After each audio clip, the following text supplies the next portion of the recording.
Hai, selamat pagi. Salam hormat kepada penonton untuk live streaming Singa Semang Mak. Okey, bagi yang tertanya-tanya mana live streaming Singa Semang Mak ni diteruskan ke tidak, ya diteruskan. Kita berehat sebentar sebab sebab dah kembali bekerja ya. So, bagi yang baru menonton, terima kasih. Okey, yang apa orang cakap, yang memang keep on continue watching our talk show live streaming ni, terima kasih kepada kalian. Sokongan kalian adalah semangat untuk kita orang meneruskan live streaming talk show Singa Semang Mak ini. Okey, bagi yang menonton, boleh komen ke bawah. So, kita orang akan pin komen nanti. And we know that you watch. Okay, hari ni, okay, bagi yang belum mengenali diri ini, saya Roselia Richard selaku moderator talk show live streaming Singa Semang Mak, iaitu inisiatif daripada Majlis Akad Kebangsaan. Program ini pada asalnya memang kita orang buat sepanjang PKP hari tu untuk apa orang cakap, untuk kita orang menyampaikan ilmu, pengetahuan, apa-apa informasi yang berkaitan dengan psikologi ataupun ilmu-ilmu yang positif yang kita ingin kongsikan kepada semua penonton Majlis Akad Kebangsaan punya channel. So, memandangkan kita sekarang dah memang ditekankan untuk mengamalkan new norm.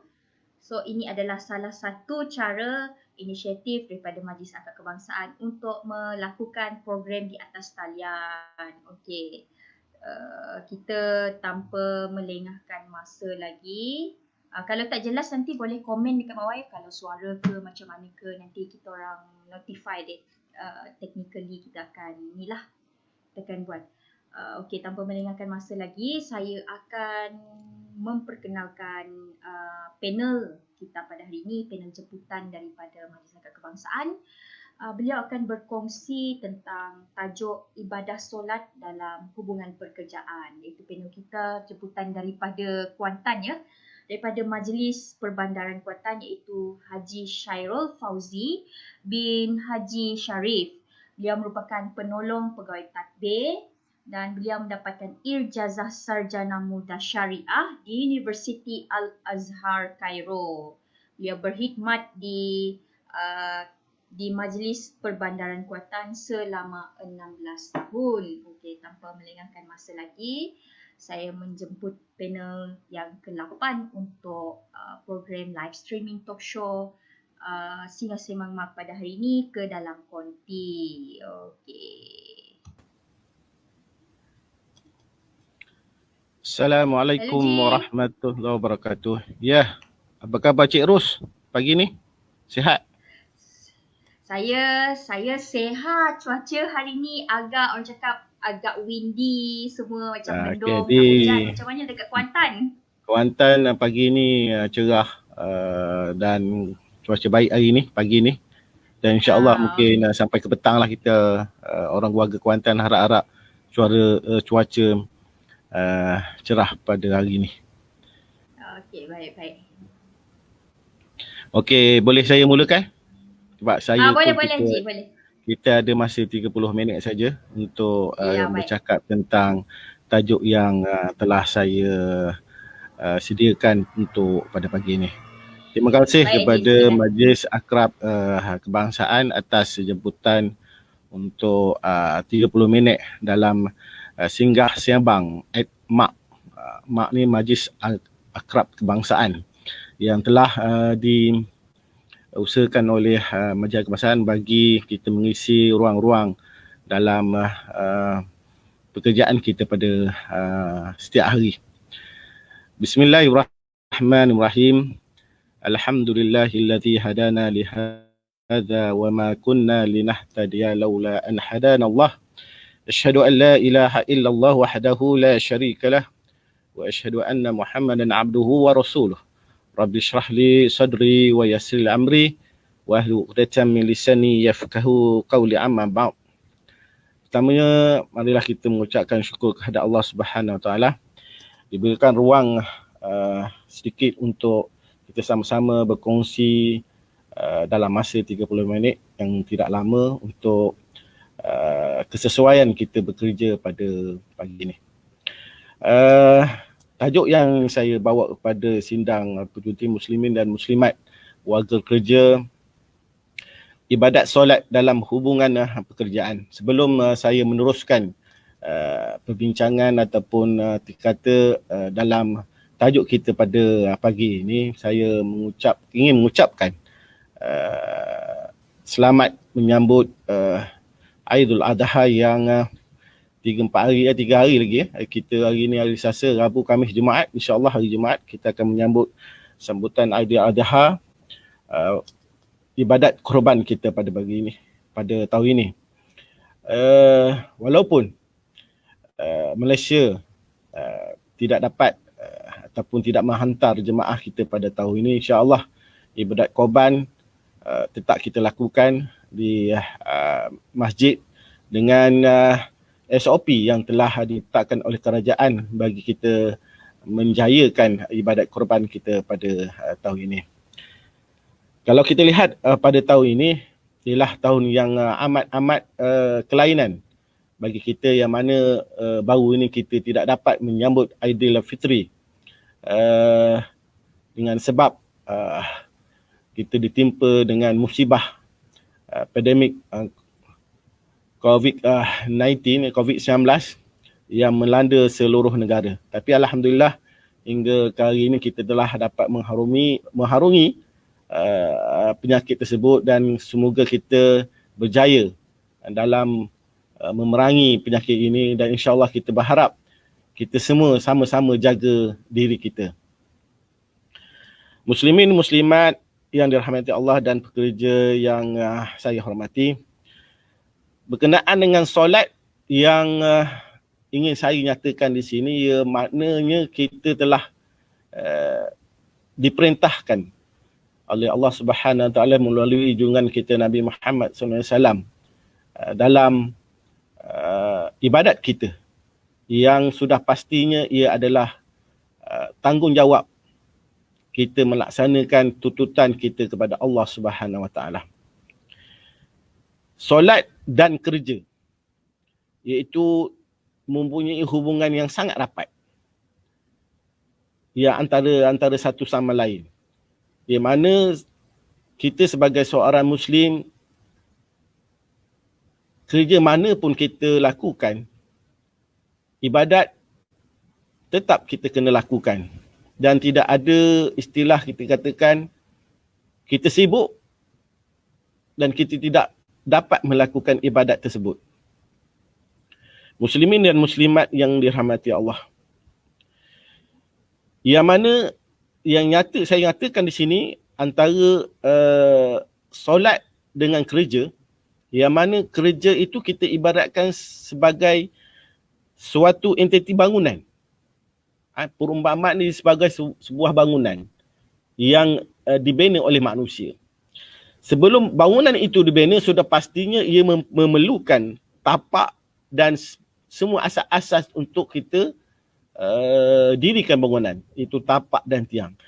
Tapak dan tiang itulah sebagai solat sebelum kita dapat mendirikan sesebuah bangunan. So, apa yang saya katakan bahawa kita tidak lari daripada tanggungjawab kita kepada Allah Subhanahu Wa Taala, seperti mana firman Allah Subhanahu Wa Taala yang berbunyi wa ma khalaqtul jinna wal ins illa liya'budun. Tidak aku jadikan jin dan manusia itu kecuali untuk ibadat kepada aku.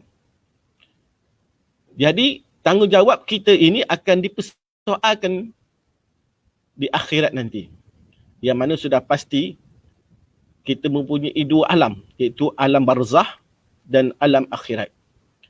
Sudah pastinya di alam barzah nanti tidak ada soalan yang akan ditanya seperti mana soalan-soalan yang kita tahu hari ini, bahawa soalan yang akan ditanya oleh kita adalah tentang solat kita.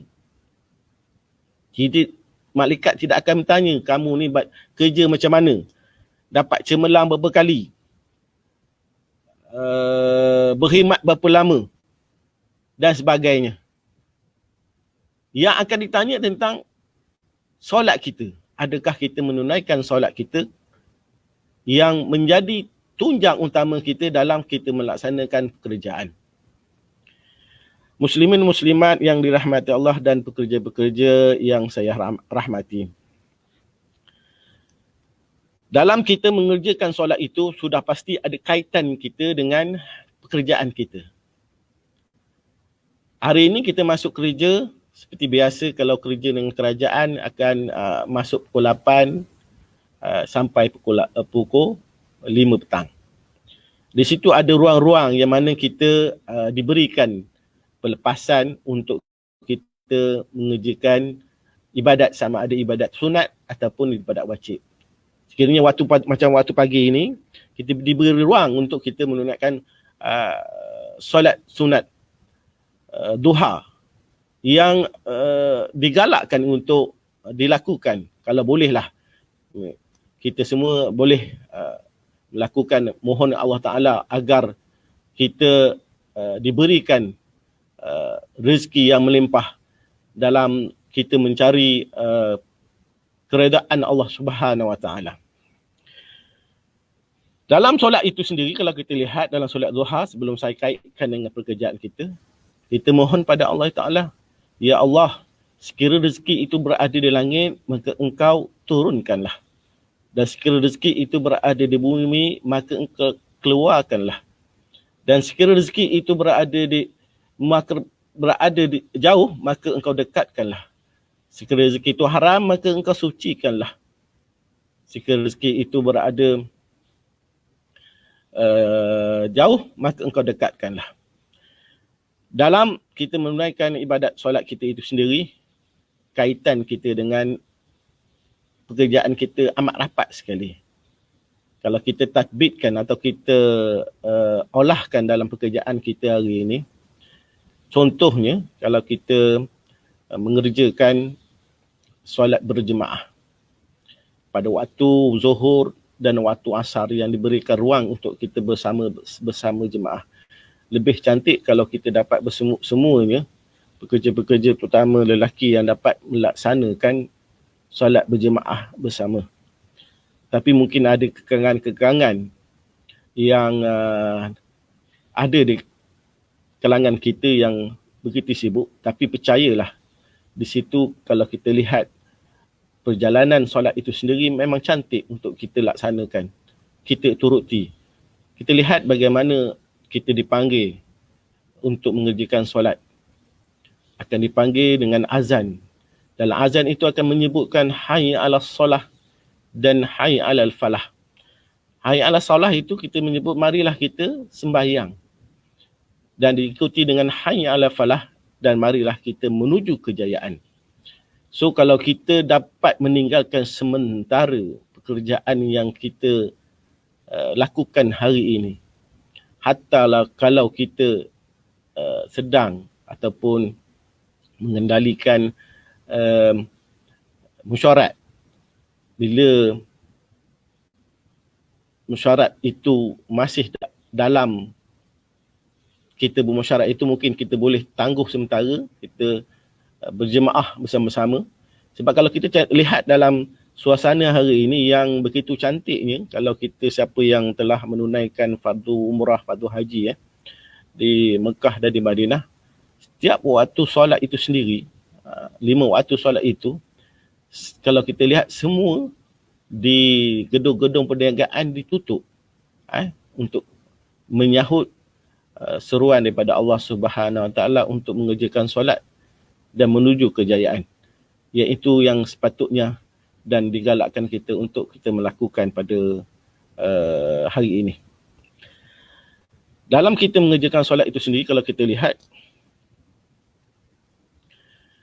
dia dalam berjemaah, sudah pastinya di situ kita akan melihat kepimpinan dalam mengerjakan solat itu sendiri.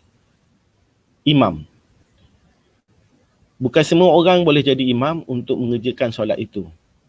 Dia perlu tahu atau cara ataupun dia perlu tahu syarat-syarat untuk menjadi imam. Dan perlu belajarlah bagaimana untuk menjadi seorang imam. Dan begitu juga bagi kita sebagai orang makmum, perlu tahu juga syarat-syarat kita untuk menjadi makmum kepada imam. Dalam begitu juga kalau kita lihat dalam situasi kita bekerja hari ini, bos kita kita ibaratkan sebagai imam. Dan kita sebagai pekerja, kita sebagai makmum. Sebelum bos menjalankan tanggungjawab, dia akan memberi arahan. Begitu juga imam. Dia akan memberikan arahan kepada makmum supaya semayang dalam keadaan yang lurus dan rapat. Walaupun hari ini kalau kita lihat, kita masih dalam PKPP, iaitu solat dalam situasi yang bukan rapat. Dalam situasi sekarang ini dalam jarak lebih kurang 1 meter atau 1,5 meter. Tapi kita tetap mengerjakan solat itu dalam berjemaah, dalam barisan yang lurus. Itu arahan daripada imam. Begitu juga dalam pekerjaan kita hari ini. Apabila bos menyatakan kepada kita, okey, kamu hari ini kena buat kerja sekian. Dan saya perlukan kamu siapkan dengan waktu yang sekian. Maka dengan itu, kita sebagai seorang pekerja yang patuh akan arahan itu, akan melaksanakan kerja itu atas apa yang telah diperintahkan kepada kita oleh bos kita. Begitu juga imam. Kita apabila diberitahu, kita akan mengikut apa yang imam nyatakan.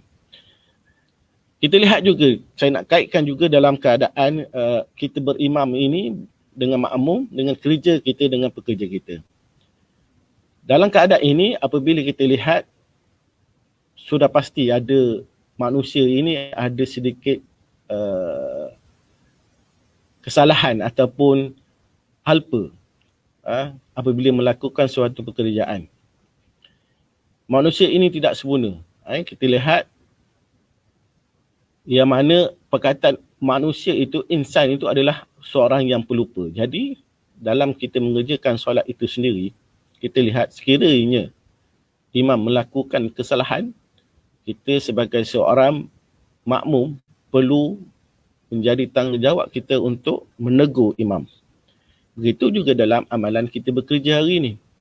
Dan apabila kita melihat bos kita ada melakukan kesalahan, kesilapan, maka perlu kita untuk menegur imam itu bagi membetulkan keadaan yang telah dilakukan. Saya kaitkan dengan ini untuk kita lihat bagaimana kaitannya solat dengan pekerjaan kita. Yang mana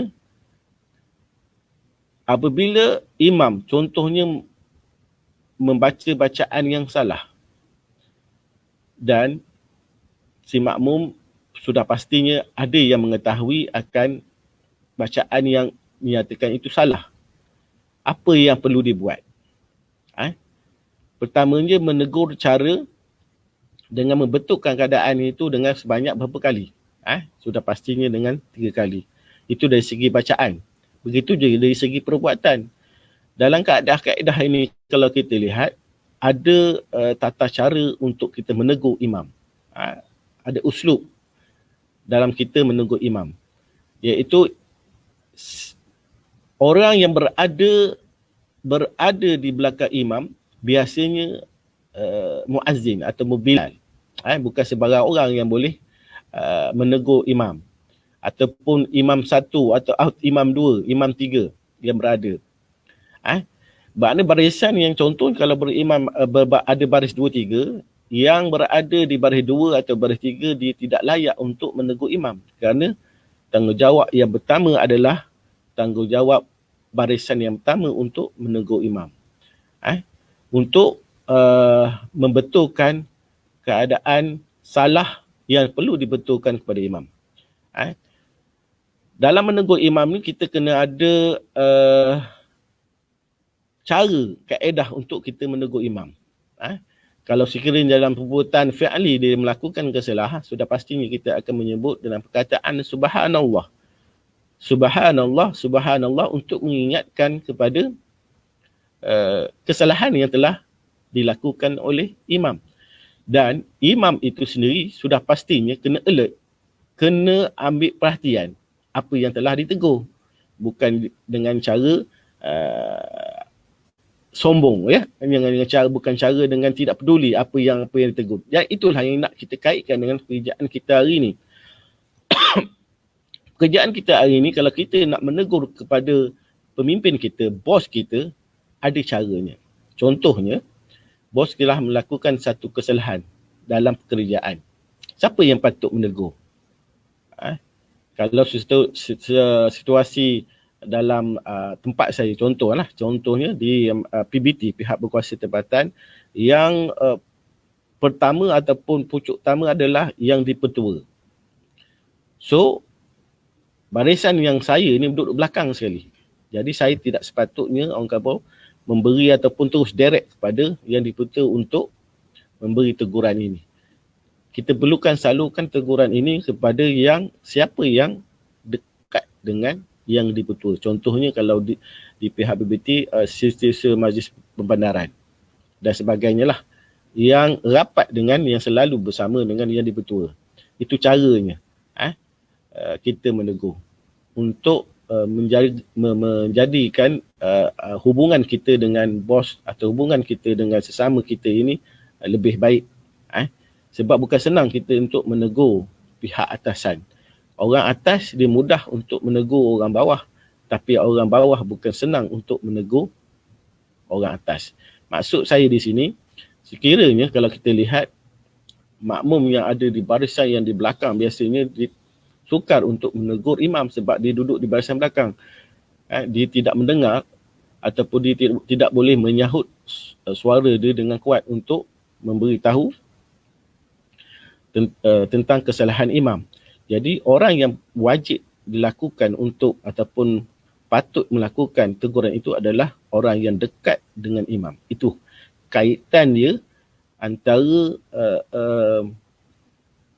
solat dengan pekerjaan kita hari ini. Muslimin muslimat yang dirahmati Allah dan pekerja yang saya rahmati, alhamdulillah kita lihat hari ini kita telah menuju kepada sebuah negara yang maju. Jadi segala buah negara maju ini sudah pastinya ia memerlukan kerja yang dedikasi, integriti dan sebagainya. Dalam solat kita hari ini, kiranya kita solat bersendirian. Sikap integriti perlu ada pada diri kita, yang mana kalau kita lihat sekiranya kita melakukan solat yang tidak sempurna, solat yang tergesa-gesa, sudah pastinya dia akan mencacatkan kita punya ibadat solat itu sendiri. Begitu juga dengan kerja kita hari ini. Sekiranya kita diberikan tugasan yang diberikan oleh bos kita, dia tidak melaksanakan dengan yang baik, sudah pastinya pekerjaan kita akan dinilai oleh bos kita dengan markah yang tidak baik. Jadi kita tidak boleh menyalahkan bos kita sekiranya pada hari ini kita mendapat markah yang rendah dalam SKT kita pada tahun-tahun yang kita laksanakan. Dalam ibadat solat dengan pekerjaan kita hari ini, kalau kita lihat muslimin dan muslimat yang dirahmati Allah, contohnya pada tahun akhir yang kita dinilai oleh bos kita, untuk diberikan permarkahan sama ada kita ni pekerja yang berdedikasi, berintegriti, bekerja berdaya saing dan sebagainya, ada pemarkahan yang telah ditetapkan kepada kita untuk kita laksanakan. Jadi bos akan menilaikan pekerjaan kita hari berdasarkan apa yang telah dipantau oleh bos.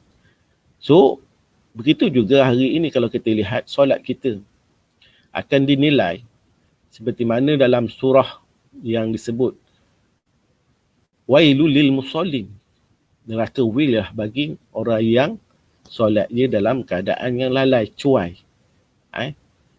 Dalam keadaan ini kita lihat Allah telah memberikan pada orang-orang yang solat ini neraka wil. Yang orang yang keadaan solat dia dalam keadaan yang tidak baik, keadaan yang cuai dan sebagainya lah. So dalam keadaan ini kita perlu lihat apa yang berlaku pada hari ini. Bos perlu melihat bagaimana untuk menilai anak buah. Sekiranya dia melihat anak buah itu tidak melakukan pekerjaan yang baik, apa tindakan bos itu untuk memberikan nasihat dan sebagainya. Hari ini kita lihat mungkin ada di kalangan bos-bos ini dia tidak memanggil, menasihat dan sebagainya. So seorang pemimpin ini perlu memanggil pekerja bawahannya untuk memberikan kata semangat, memberikan tunjuk ajar yang baik kepada pekerja-pekerjaan di bawahnya. Kerana setiap pekerjaan yang berjaya bukan atas sebab individu itu. Kita bekerja atas satu pasukan. Dalam keadaan satu pasukan inilah kita menyatakan bahawa barulah kerja yang dilakukan itu tip-top. Kerja yang kita lakukan itu dapat dilaksanakan dengan baik dengan cemerlang. Muslimin dan muslimat yang dirahmati Allah Subhanahu Wa Taala. Dalam kita melakukan solat kita hari ini, kita perlu lihat juga apa dia yang ada kekurangan-kekurangan dia dalam solat kita berjemaah. Iaitu solat-solat yang melibatkan solat wajib. Dalam melibatkan solat wajib ini sudah pastinya ada perkara-perkara yang kita perlu isi kelopongan yang ada dalam solat wajib kita. Yang mana kita isikan dengan solat-solat sunat. Bagi menampung ataupun mengisi apa yang berlaku dalam solat-solat wajib kita sendiri. Tuntutan ini perlu ada untuk kita lakukan sebagaimana kita nak tadbir, kita nak laksanakan dalam pekerjaan kita hari ini. Pekerjaan hari ini kalau kita lihat bagaimana bos untuk menilai seseorang pekerja itu dapat cemerlang, sudah pastinya selain daripada dia bekerja, dia perlu ada aktiviti sampingan dalam pekerjaan itu. Kalau sekolah itu dia ada dinilai dengan co-curriculum. Begitu juga dengan pekerjaan kita hari ini, bukan saja dinilai dari segi apa yang dilakukan, kerja yang dilakukan, tetapi dilihat juga dari apa pekerjaan yang selain kerja yang telah ataupun yang patut dilakukan. Contohnya dia terlibat dengan, kalau kerja hari ini, dia terlibat dengan aktiviti kemasyarakatan bersama dengan masyarakat. Dan hari ini kalau kita lihat juga, kita ada badan-badan kebajikan di dalam setiap jabatan. Sudah pasti kita melihat apakah aktiviti-aktiviti yang telah dilaksanakan oleh setiap pekerja-pekerja yang akan dinilai. Selain daripada tuntutan kerja-kerja harian telah dilakukan. Begitu juga dengan solat kita hari ini, bagi menampung kekurangan solat wajib kita isikan atau kita pertingkatkan solat kita itu dengan solat-solat sunat. Seperti kita lakukan solat sunat duha, solat sunat qabilatain, ba'dain dan sebagainya lah, untuk kita mengisikan kelopongan solat-solat wajib kita.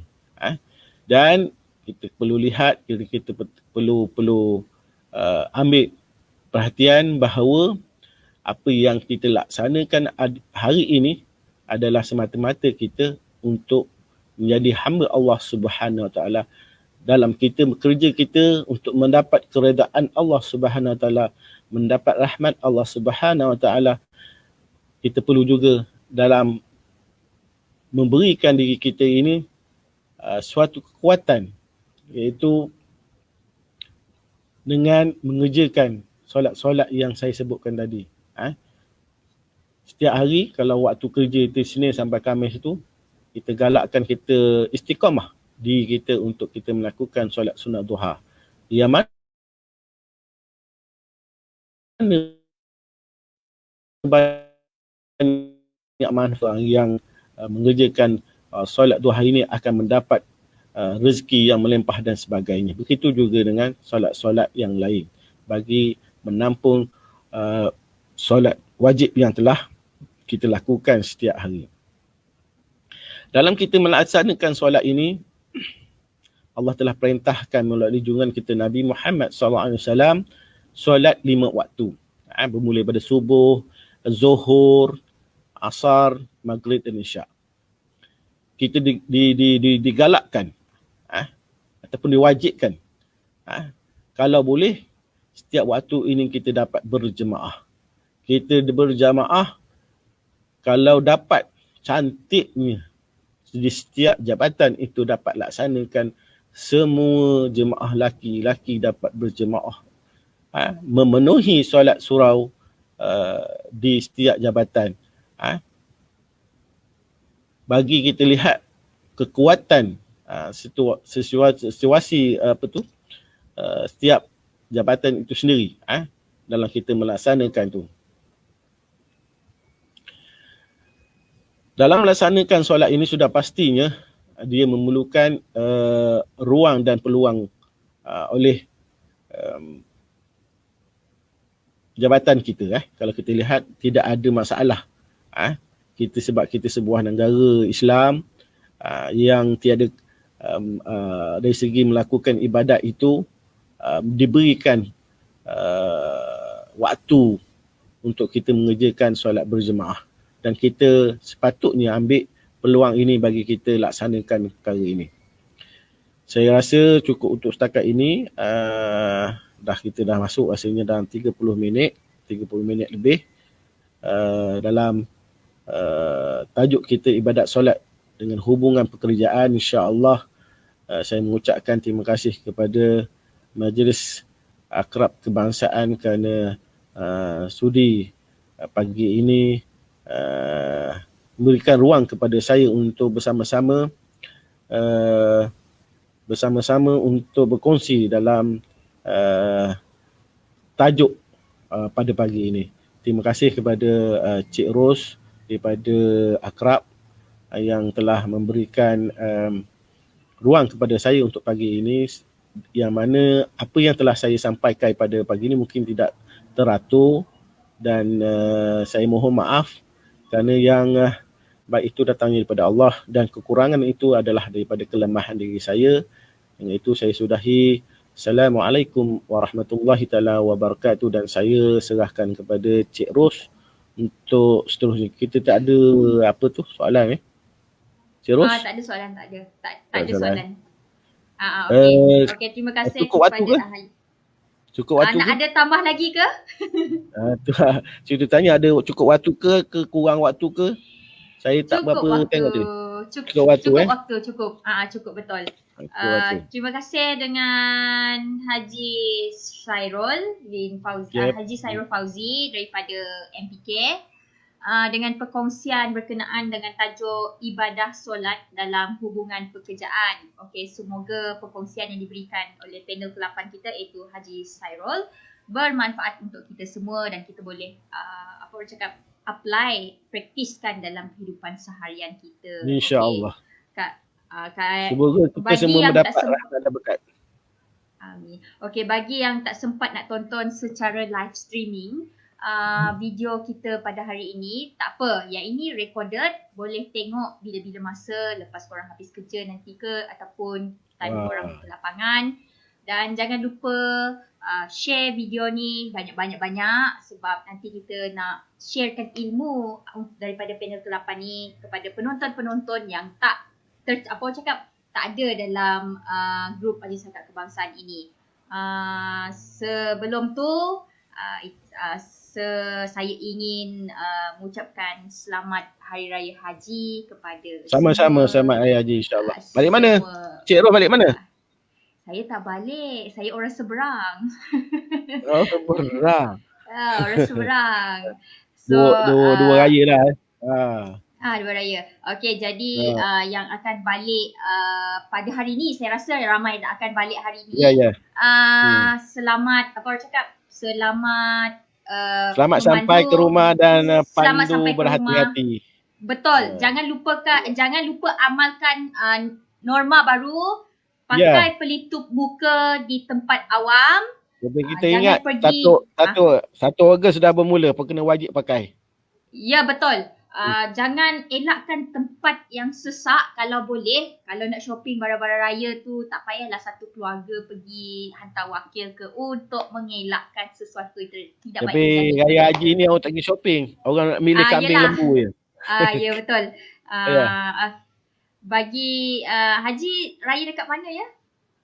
Saya di Kuantan saja. Tak ada pergi mana-mana lah. Tak ada. Saya ni ada tempahan untuk sembelih. Saya ni boleh menyembelih.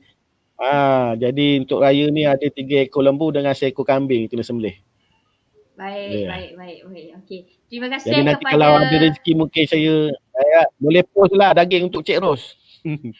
Baik, terima kasih. Okey, bagi yang menonton live streaming kita, terima kasih.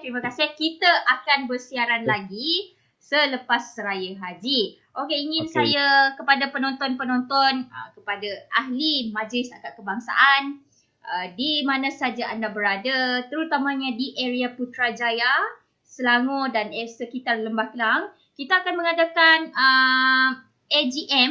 AGM pada 15 Ogos. Okey, saya ada letak dalam webpage Majlis Akad Kebangsaan macam mana kita nak join AGM tu. Jadi kita galakkan kepada ahli Majlis Akad Kebangsaan sebab yang hadir tu limited. Memandangkan sekarang ni kita tak boleh terima crowd yang banyak bersesuaian dengan besar tempat yang kita adakan tu. So first come first serve. Jadi boleh daftar dekat link tu untuk menghadiri AGM Dwi Tahunan Majlis Akad Kebangsaan yang ketiga sebelum 7 Ogos ya. Boleh tengok dekat link saya tu. Okey. Baik, sampai di sini saja untuk episod ke-8 live streaming Siasat Mamak. Sampai kita berjumpa lagi. Terima kasih. Assalamualaikum.